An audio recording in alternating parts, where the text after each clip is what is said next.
un poco, vamos a charlar un poquito de ciencia, como nos gusta a nosotros, porque estos días circuló un hallazgo bastante sorprendente que se dio en nuestra querida Patagonia y que se trata del fósil de un renacuajo, el más antiguo del mundo. Eso se cree, que vivió hace 165 millones de años. Para entender las implicancias de este descubrimiento, estamos en comunicación con uno de los investigadores que participó del proyecto. Es Martín Ezcurra, es paleontólogo, es investigador del CONICET y también del Museo Argentino de Ciencias Naturales. Buen día, Martín, ¿cómo estás? Hola Cintia, ¿cómo estás? Gracias por atendernos.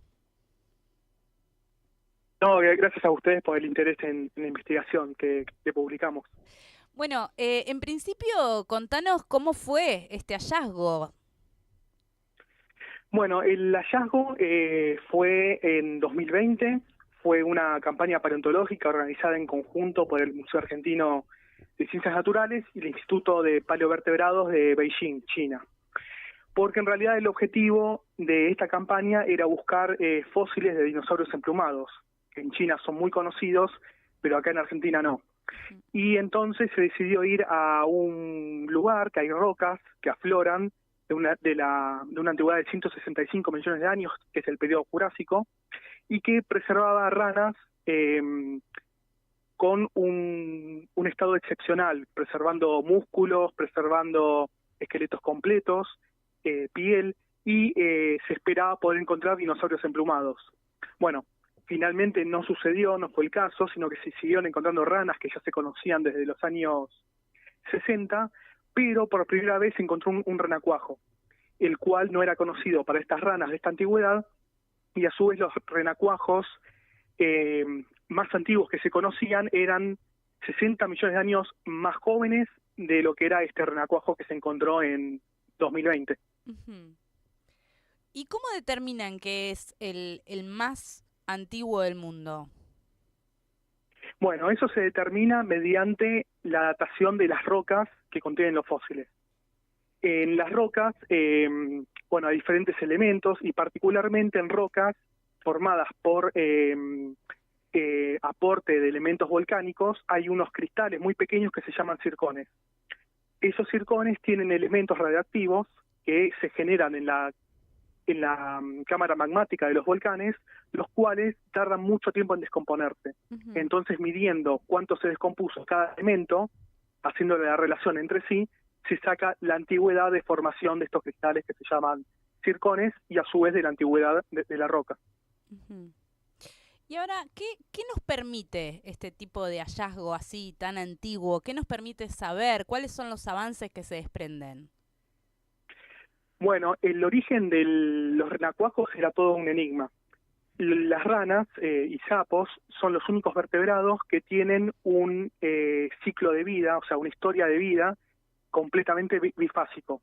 O sea, por un lado tienen una larva, que conocemos como renacuajo, Ujú. que es de vida acuática, con un hábito de vida completamente diferente al adulto. Y el adulto, bueno, son los sapos, ranas que conocemos comúnmente. Pero ¿cuándo se había dado esta transición entre un ciclo de vida más común, digamos, y este ciclo de vida bifásico? Era un enigma, y a su vez cómo había sucedido. Si había sucedido en forma gradual, si había sucedido en forma más repentina, y también qué tan estable y exitoso fue a lo largo del tiempo. Lo que vimos en este renacuajo, el cual pertenece a un grupo que no está relacionado a ranas actuales, eso también es una novedad, vimos que era un renacuajo muy similar a los actuales. Entonces, de aquí se desprende que el estilo de vida bifásico de las ranas fue muy exitoso, se mantuvo poco alterado durante 160 millones de años y nos da mucha información acerca de la evolución del grupo y también de la estabilidad evolutiva de un plan corporal, de una estrategia de vida muy exitosa en el reino animal. Ujú. Y este en particular, que decías que es distinta su especie o su grupo de especies, ¿tiene alguna característica en particular? Sí, difieren algunos aspectos, por ejemplo, del conteo de vértebras, la conformación del cráneo, pero en lo que respecta a la forma general del cuerpo, es muy similar a un renacuajo actual, que también es la gran relevancia que tiene el descubrimiento. Eh, o sea, más allá de estas estructuras internas, óseas, que les mencionaba, si uno viera en vida el renacuajo, hoy, o sea, hoy en un charco, realmente uno no se sorprendería, estaría viendo un renacuajo muy similar a los actuales. No así, por ejemplo, con otros grupos de animales. Hoy en día tenemos las aves, que son un grupo en particular de dinosaurios que sobrevivió a la extinción. Y uno, si ve un dinosaurio de la antigüedad de este renacuajo y una ave actual, va a haber grandes diferencias. Bueno, en el caso del renacuajo, no es así. Y después, contame en términos del equipo, la implicancia que tiene hacer este tipo de descubrimientos, después de tantos años de investigación, además. Sí, son proyectos que llevan mucho tiempo. En realidad, la gran mayoría de los proyectos científicos, más allá de la revista donde se publique, bueno, son siempre investigaciones que llevan mucho tiempo. Que salga en esta revista que se llama Nature, que es, digamos, la revista de máximo alcance, máxima importancia, y bueno, uno puede decir que es lo máximo que un investigador podría aspirar a publicar en lo que respecta a impacto. También, bueno, la publicación en estas revistas refleja la importancia internacional que tienen que tener los resultados de la investigación.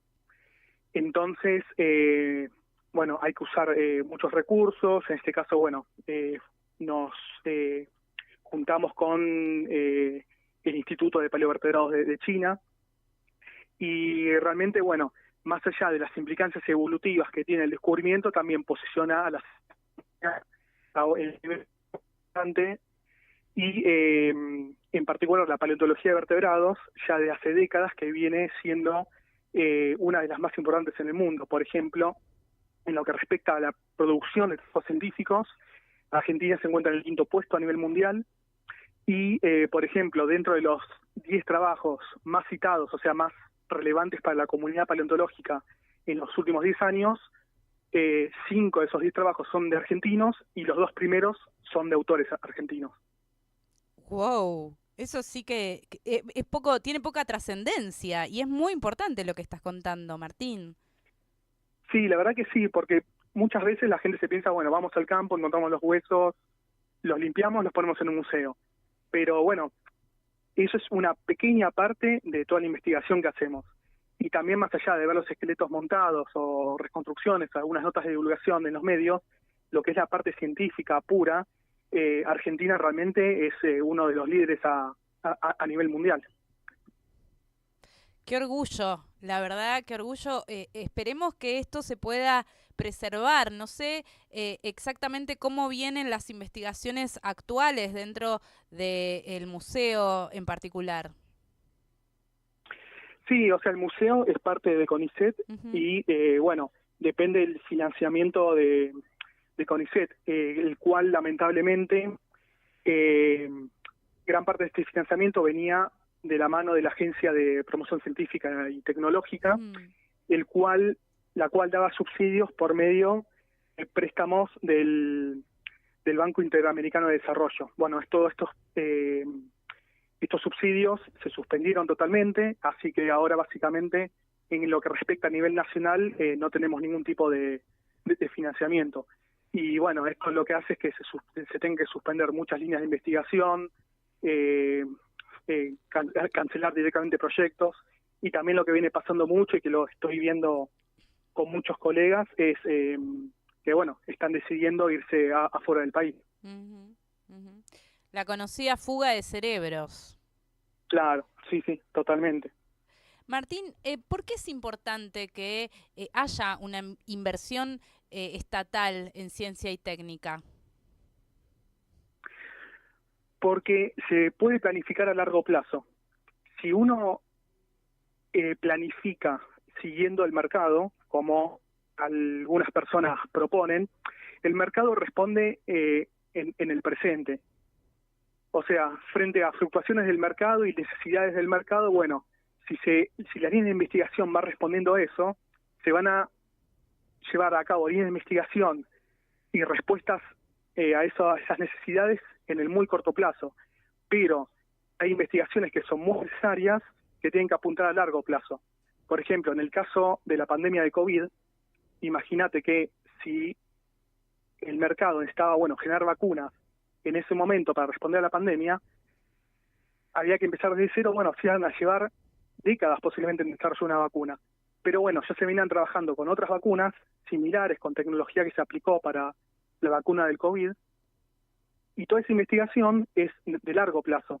Si no hubiésemos tenido esa investigación de largo plazo, que en muchos casos no es soportada por inversiones privadas, posiblemente todavía seguiríamos en estado de pandemia. Ujú. Y así con un montón de otros casos. Entonces, el Estado tiene la capacidad de poder desarrollar proyectos de investigación a largo plazo y no solamente centrados en el presente y a dar respuestas que están mayormente dictadas por fluctuaciones del mercado. Mm. Sí, tal cual. Además, pensaba, con las distintas situaciones que fuimos nombrando, ya sea de financiamiento, desfinanciamiento, el éxodo de científicos y científicas también, la poca impronta real, ¿no? Del Estado invirtiendo en ciencia, también genera como otra consecuencia que es la desmotivación, ¿no? De jóvenes que quizás podrían pensar hacer una carrera en ciencias. Se me ocurre pensar, y en particular en paleontología, ¿no? Porque es como una cosa, no sé cómo te habrás vinculado vos a ser paleontólogo, pero es como algo muy de vocación. Sí, totalmente. O sea, yo en particular me gustan los dinosaurios y la paleontología desde que tenía 2, 3 años. O sea, siempre quise ser paleontólogo. Y son años de formación. Hay que hacer una carrera universitaria, una licenciatura, acá en Argentina usualmente dura 6 años, después el doctorado, que son otros 5 años, después generalmente un postdoctorado, que son 3 años, y ahí recién, en general, uno está en condiciones de presentarse a la carrera de investigador, que, uno ya pasó instancias previas de evaluación, como es el ingreso a becas doctorales, postdoctorales, y el ingreso a carrera de investigador también es otra instancia de evaluación, donde es muy competitiva. Entonces, realmente son una formación de muchos años, de décadas, sin aportes juratorios, y uno recién, digamos que está en planta cuando entra a carrera de investigador.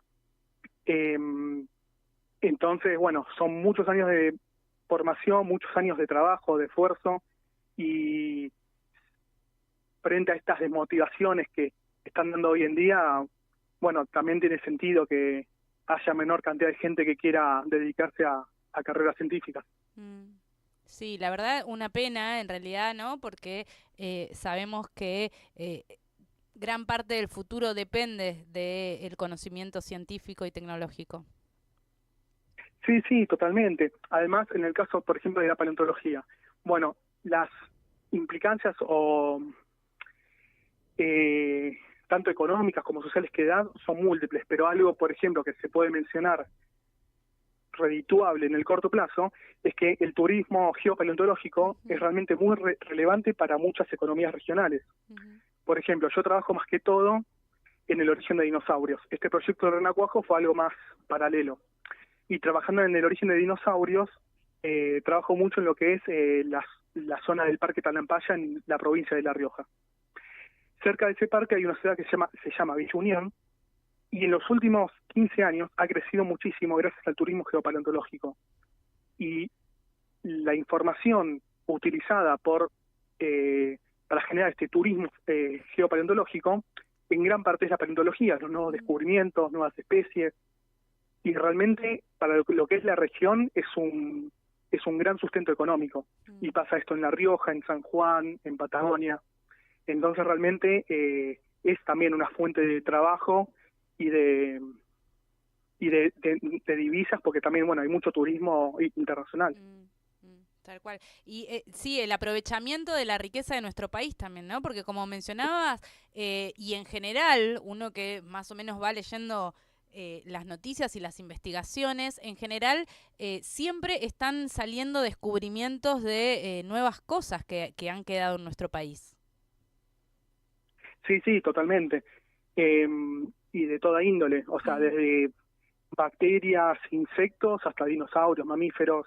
Hay muchos grupos de investigación en paleontología trabajando en nuestro país y que bueno, la gran mayoría de ellos publican en revistas internacionales con referatos, o sea, son revisiones por pares externos, porque también en CONICET en particular, posiblemente, o sea, uno tiene una revisión anual o bianual de su producción, pero esa producción depende de la publicación de los papers, que son revisados por pares externos, que usualmente son internacionales. Entonces es una disciplina en donde la primera instancia de evaluación de uno es realizada por gente totalmente independiente al sistema. Entonces cuando a veces se dice que la gente de CONICET no trabaja, o que están arreglados, o bueno, diferentes tipos de fake news que circulan, bueno, en realidad creo que es tal vez una de las pocas disciplinas en donde la revisión es realizada por gente que ni siquiera está vinculada al sistema o ni siquiera son argentinos. Clarísimo, Martín. Muchísimas gracias por esta comunicación. Bueno, felicitaciones por este logro para vos, para todo el equipo. Ojalá que puedan seguir trabajando y dando los frutos del conocimiento científico que viene de la mano de este tipo de noticias que a veces parecen pequeñas, pero para nosotros significan muchísimo. Bueno, muchísimas gracias. Un abrazo. Un abrazo. Chau, chau. Era Martín Ezcurra, que es paleontólogo del Museo Argentino de Ciencias Naturales, es investigador del CONICET, y nos explicaba sobre el hallazgo de este renacuajo más antiguo del mundo que vivió hace 165